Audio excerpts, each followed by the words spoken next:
In fact, this is 2 days after America seized Nicolás Maduro in that surprise military operation. The reactions continue to trickle in. They are swift, they are sharp, and deeply divided at the same time.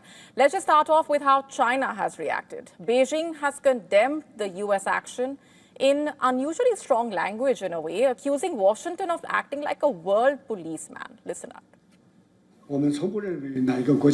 We never believe that any country should act as world's policeman, nor do we approve of any country regarding itself as the international judge. The sovereignty and security of all countries should be fully protected under international law. And China has also made it clear this will not stop at rhetoric. Beijing, along with Russia, backed Colombia's request for an emergency UN Security Council meeting where the legality of the U.S. action will be challenged.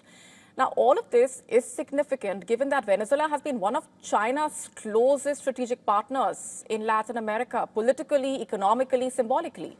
China invested billions in Venezuelan oil, infrastructure, trade, especially as U.S. sanctions tightened. Analysts are saying Maduro's capture is a major blow to China's claim that it offers a non-interventionist alternative to U.S. power politics. China may not intervene militarily, but diplomatically it is expected to lead global opposition at the United Nations. Russia has also condemned the operation as an act of armed aggression, demanding Maduro's immediate release and warning against further escalation. Iran, another close ally of Venezuela, called the seizure illegal, saying abducting a sitting president sets a dangerous precedent. North Korea, for that matter, issued a similar condemnation, calling it a serious encroachment of sovereignty. In Europe, the response has been more nuanced, but no less tense. The European Union saying any political transition in Venezuela must include opposition leaders, including Machado and Edmundo Gonzalez.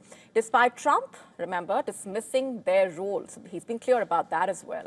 EU leaders, meanwhile, have urged restraint and respect for international law.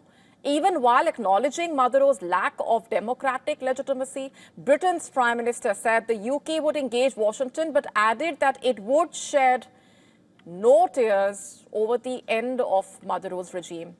Italy stands out here. The Prime Minister, a close Trump ally, has openly defended the U.S. operation, calling it legitimate and offensive.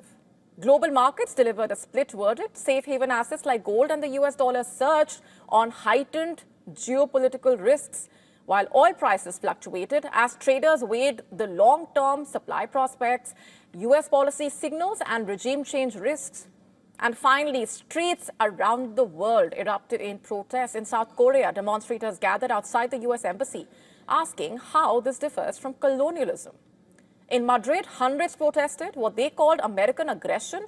In New York, protesters rallied outside the jail where Maduro is being held. But among the Venezuelan diaspora, especially those who fled repression for that matter, scenes of celebration also were witnessed. For some, this is justice. For others, this is regime change by force.